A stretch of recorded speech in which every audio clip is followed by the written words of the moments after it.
First of all, you can ask, is there a test for consciousness in people? It's not controversial that people are conscious, at least normal people like you and me.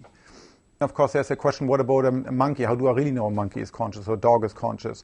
So first of all, you can think for animals and people, are there tests that you can do? And clinicians do this. If you get a severely traumatized patient, just involved in a massive, a car accident, you get them into the clinic, there are simple sorts of tests that people try to do to see whether, whether he's conscious. Can he move his eyes in command? Can he speak anything? Can he raise his hand in command? Now, those you can't apply to a machine because, it's trivial to build a robot that will sort of, in response to a question will say something or that'll raise his arm. And so one has to be careful. Just because a patient or an animal or even person responds, has some meaningful behavior, doesn't mean automatically that they're conscious. So let's switch to machines. So how do we know machines are conscious? How do we know a machine can ever be conscious? Now, that really requires, first of all, a theory of consciousness. Is it only human brains? And why human? I mean, what's special about the human brain? Our brain is not the biggest brain. Elephants and dolphins have bigger brain. Or is it any animal that has sort of a cerebral cortex? Now, what about fish? Or what about cephalopods? Squids, octopus, they're very complicated creatures. They don't even have a cortex. What about a Macintosh? What about the internet? What about a robot? So we need a theory of consciousness. And once we have a theory of consciousness, we can then think about possible Turing test. The only credible theory I know of is by this psychiatrist and neuroscientist, Giulio Tononi. And here's a theory of consciousness that essentially says certain types of complex information processing systems have experience. And this little fellow, this iPhone has some experience, and this MacBook Air has a little bit more, and we have a whole lot more. And he defines this more rigorously by defining a measure he calls phi, which sort of quantifies the two most salient phenomenological facts about consciousness. Namely, our consciousness is both highly, highly differentiated. I can experience almost an uncountable number of different things, just visually. Just think how many different things you could see.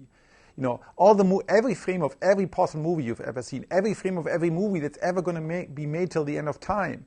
So it's highly differentiated, but it's also integrated in the sense that when I see you as part of an entire scene. I cannot sort of separate you out. I cannot, for example, I can't split my visual field into a left visual field and a right visual field.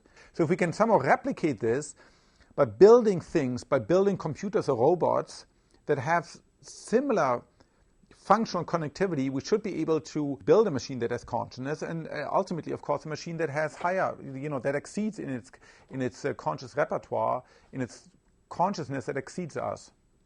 Shall we put a Blade Runner scene on? Yeah, we can do that. I love Blade Runner. It's the best science fiction ever. The idea is, in principle, for Turing test, the way we think about it, that you want a machine that is this integrated information where it has access to all that information and can explain it in terms, for example, a scene like this. We've built simple machines that can, for example, recognize people. For any particular scene, of course, you can make a computer program that can recognize, okay, you can say it's a face, it's a man face, and it's a white dove. But that's still very highly programmed in. We want the machine to explain what is going on. Why is this man sitting there half naked? There's some blood streaming down his head. We want something similar performance to a human, right? A human, if you show this even a person who's never seen Blade Runner before, he has some explanation for why this man says seen sea beams glittering in the darkness, and all those memories will disappear like tears in the rain.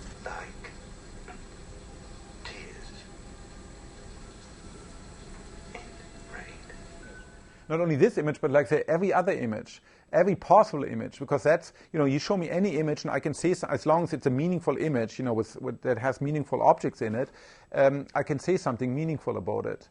And so that's not the only test, but once the machine passes that test, then we think it has something close to human level consciousness. And we'll probably have machine consciousness before we fully understand human consciousness. It's very difficult to predict particularly the future, but this is something we probably may still experience in our lifetime over the next 30, 40 years.